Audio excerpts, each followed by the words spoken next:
getting to Kansas City, to me, was like getting to Oz. I mean, Kansas City was an exciting place. And in the early 80s, the music scene in Missouri was a booming, exciting, competitive, but really great place to be. Music out of Springfield, music out of Lawrence, music out of Kansas City, original bands playing 5 nights a week. You could go hear somebody playing original music, great cover bands, great musicians. There weren't as many distractions as there are today. People went out to hear music 5 and 6 nights a week. Any given night, you go out and hear somebody great. And I came to Kansas City, I think, at a real good time for me, and that there may have been a more exciting scene in New York or Los Angeles, but maybe not. You know, I mean, actually, we would hear stories from people in Los Angeles going, well, you know, you might get to play once a month. We're like, man, we play 6 nights a week, 4 hours a night. You are going to get better if you play 6 nights a week, 4 hours a night. He had a band called Steve, Bob, and Dave, and they were, you know, a real popular band around town. And, you know, people really liked seeing them, and so I never did. I don't think I ever did see Steve. Well, no, I did see Steve, Bob, and Dave actually. Anyway, Dave left, and I knew they needed a bass player. I thought they might need a bass player, so I reacquainted myself with Bob at that time. And then we put together another trio not long after that. We were all in that same group, playing around Parody Hall in the mid '80s, and Blaney's, and just a lot of the same places. So it was a really great scene. There was a lot of good music going on, and lots of exciting people coming through town, and just got to know those guys. And then they called me and asked if I wanted to play with them. Didn't audition or anything. In fact, it was a little scary because we had to do some promo pictures before I'd even played a note with the band. And it's like, God, I really hope this works. It's going to be pretty embarrassing otherwise. Okay. No, I remember the Rainmakers as Steve, Bob, and Rich, of course, as everybody. And I was playing in a band called The Zoo, and we were playing, you know, Parody Hall, you know, whatever, the Zoo Bar in Lincoln, Howard Street Tavern in Omaha. I'm playing the region around, you know, Mississippi Nights. And so when we weren't playing, I'd go see them, they'd go see us, and I just remember thinking, that Walking Horse guy has his act together. And he played a song one night called Let My People Go Go, and I looked over at my girlfriend, and now my wife, and I said, that's a great song. She goes, it sounds like you know it already when you hear it. And I thought that was really cool. And then years later, I watched the Rainmakers' career, and I'll be honest with you, I was jealous as could be. But I really liked them because, you know, I'd known Pat, knew Bob, thought they were great guys, and really together. Back in those days, you either were making records or you weren't making records. No one made CDs on their own. You had to be on a record label. And so we had the ticket. We had Willy Wonka's golden ticket, you know, to play the game. And so we just felt like, well, we'll see where it goes. And we started realizing really quickly how complicated it is, how much work it is, and how much it depends on luck. Boy, luck is just such a factor in the record business, in the music business. Dave? Were we in the wrong place at the wrong time every time? Boy, that's that's a harsh evaluation. Sometimes I think, well, you know, this is a total disaster. We're not selling a bunch of records, and then, you know, but then like the next day I'd wake up and I'd think, well, you know, I know all kinds of guys who are great players, and they haven't even come close to, you know, being able to travel and play all the time. So one day I'd be all depressed about the situation. The next day I'd be thinking, you know, this is pretty darn cool. We had some very interesting timing, and we put out our album, and the record company was really behind us. And so all the promotion people and a major record label back in the 80s had this army of promotion people across the country that had these relationships with radio.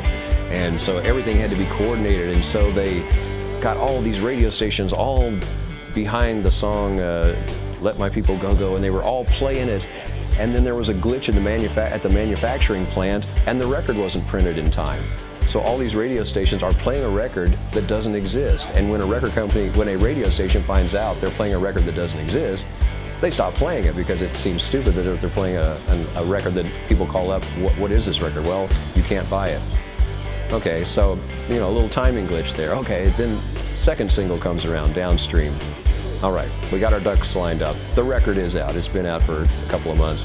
And so we released Downstream, and a release in those days was kind of like charge. You know, you charge, you get all the troops and the band lined up, charge.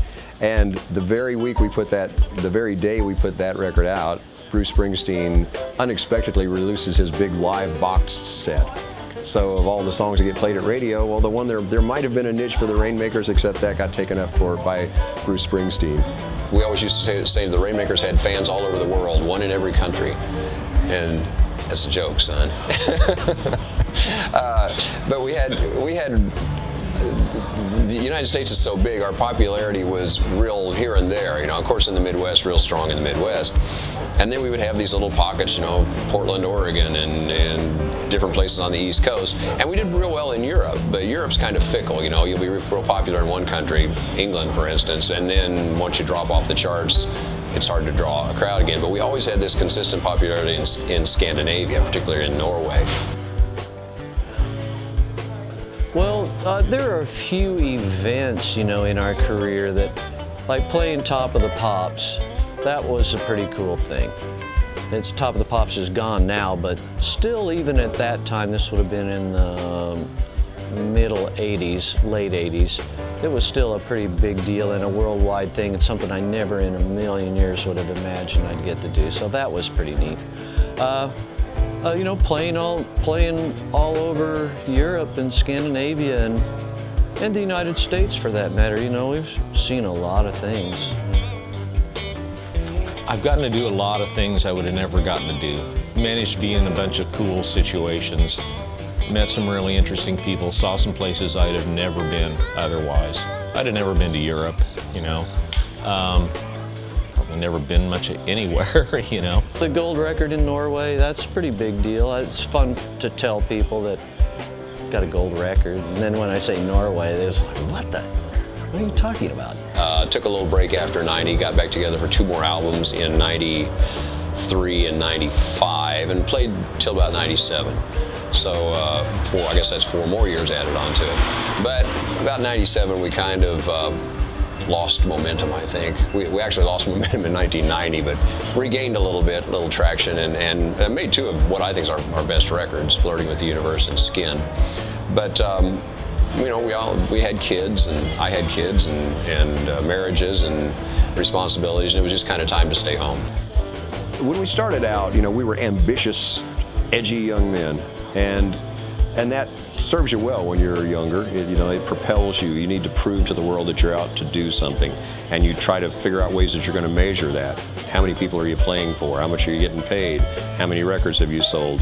When it was a business, and unfortunately it did become a business after a while, you know, there was all these other considerations. It didn't have anything to do with music. Well, then after a while, that doesn't matter so much anymore. You're more concerned with, can I still play? Am I still making progress? Are we still learning something? And we figured if we were ever going to get together again, 25th anniversary is a good time to do it. Yeah, it feels great to be with the band again after 25 years. I wasn't expecting it to happen, and so it's kind of a surprise when he gave me a call. I like that. I like surprises. That was all good with me. You know, Bob said, well, you want to get together and do a tour in Norway? And I thought for about a split second, I said, yeah.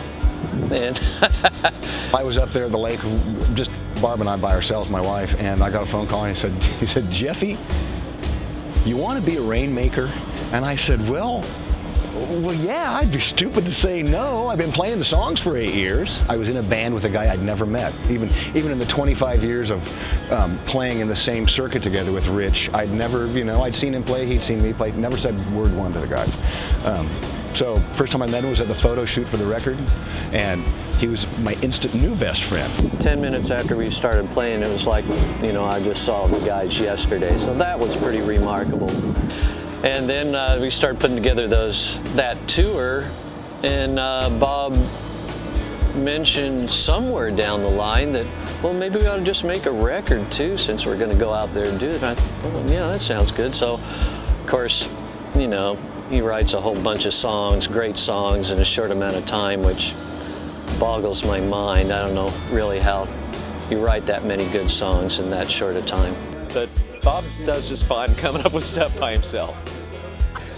We didn't even know we were going to make a record. I wrote some songs really quick without laboring over them. The band made the record in 5 days, and I think it's one of the best records we've made in that it's got humor, it's got heart, it's got the things that we've learned being 50-plus-year-old guys. That the things we've learned along the way, it's all in there. And when we finally wrapped up the record and got it all done, we're like, I think we've made something good here, guys. I think we were all pleasantly surprised at how easily we had made something that's probably some of our best work. Yeah, and then we made this record. It was a blast.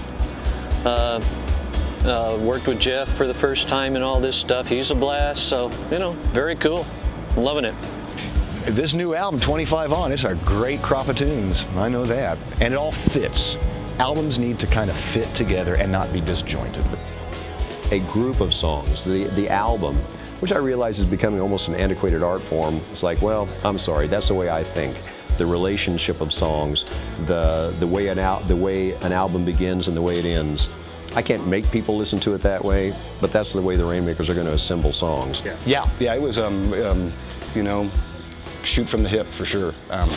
Bob wrote the songs, I think, and I think he wrote them, not hastily, but wrote them in a fairly short time. And then we went over to, Pat's studio and recorded the whole record in 5 days, I think. It went really quick. It was just, we were just hanging out, eating pizza and drinking beer. I can't say that I like a lot of our other records as much as this one, in part because this one was just fun to make. The others, the end product was good, but they were kind of work. This one wasn't any work. We just got it together and arranged the songs and recorded them and drank some beer and ate some pizza and had fun. That album goes all the places that life goes. It goes all the places that life has gone for us.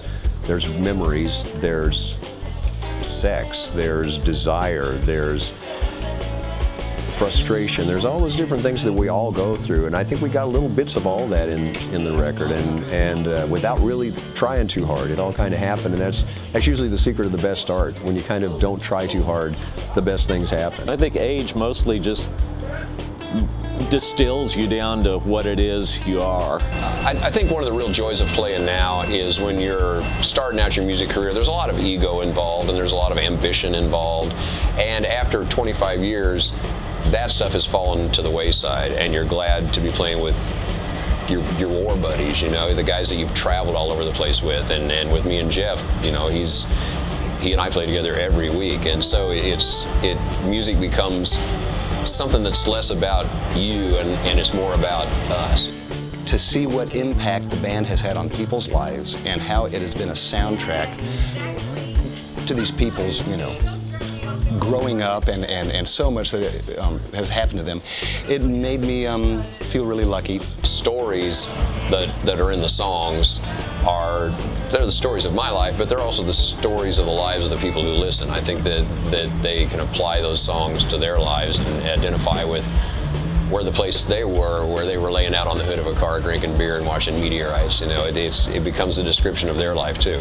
Some song meant something to them as they were falling in love, and some song meant something to them when love didn't go well, or some song meant something to them when their children were being born. You've stuck in there long enough that the music has had a role in people's lives. It's pretty much the ultimate compliment, that it wasn't just entertainment, it was the soundtrack to their life, and you got to provide the atmosphere, you got to provide some of the color and the decoration, and hopefully some of the comfort and some of the strength that music has certainly given me in life. I know that the Rainmakers music has had that role in other people's lives, and it's a sacred trust, it really is. We find ourselves in those situations where we'll play 2 or 2.5 hours, and then somebody will come up and go, I can't believe you didn't play this song. That's the one I wanted to hear. So sometimes we just, pull out the acoustic guitar and sit down at the table after the show's over and play it for them. It's like, yeah. The Rainmakers are a hammer-down rock band, and so, I'd never played Long Gone Long, one of the best songs ever. I'd never played it as a rock song. It'd always been more of a poignant, reflective song. So, yeah, there's a difference. It's more of a Yeah, it's an attitude, or you know, a hard-edged attitude when you're playing rock and roll, which is sure fun. Playing the new songs from our new album is surprisingly fun. Lots of times a new album, it takes a while to kind of get them under your fingers and get the songs to kind of have a life of their own. But these songs were simple. You know, they're very simple songs. I do think that the lyrics and the musicianship on them kind of show the years, show what we've learned along the way. But the new songs are a lot of fun to play. There's a song called Missouri Girl that's particularly fun to play. We get to pretend we're the Rolling Stones for a while. We're a lot more relaxed about things now. You know, before you're like trying to change the world or something, and now it's kind of like, well, you know, we do what we do, and because, I don't know, I kind of feel like we don't have anything to prove, and so it's way more fun. And everybody's, you know, we've all been playing longer, and I think we all play better. Well, we booked a night at Knuckleheads. Well, what do you know? We're selling some tickets. Or what do you know? We've sold out. So we added a second night. And those are the things that you can't count on. They're either going to happen or they're not. But it's if you're going to have a reunion, it's nice if people can join you. Yeah, so yeah, opening the set with Rockin' to the Tea-Dance is like, you're not warming up, you're just hit the ground running. It's pretty neat. You know, a couple times in Norway where we would be backstage and it would just be really, really sedate, and we'd be back, you know, playing pool or something in the green room, or, you know, yucking it up, and then walk down the hall and open up the door, and the place is just nuts. It's like walking into a tempest or a hurricane. That was pretty neat. Music has taken me places, put me in places, hooked me up with people that I treasure, and I can do nothing but smile. And I know the guys in the band feel the same way. It's like, oh wow, we've outlived all the bad parts of music. I think we've made it. I think we've made it, guys. We've gotten to the good parts of music, and now we get to do it without the baggage. I don't care about money that much, honestly. I want to have money to live on and everything. But it's much more important to me to have a good time, and I've always tried to live like that, and I want to continue to live like that. If it's not any fun, I just will not go. You know, I'll take a beating for a little while, but not for a long while. I can't imagine not doing it, so that's where it is. The real me is just the guy with the guitar. Like, you know, I'll play with whatever we're playing, and it's fun, and if you're loving it, it all kind of comes up your spine and, you know, from within. I know I went through my period of time where I took myself pretty seriously, and it feels, boy, it just feels so much more comfortable, like a nice denim shirt, when you just don't take yourself so seriously. You do better work. You go out and play from the heart rather than from the ego, and people can sense that difference. And I think that's the thing I'm proud, is that we've done it long enough that we've become comfortable with ourselves and comfortable with what we've achieved and what we haven't achieved. We're okay with it, you know. We look at each other and laugh and smile. It's like, hey, look, we got here, you know.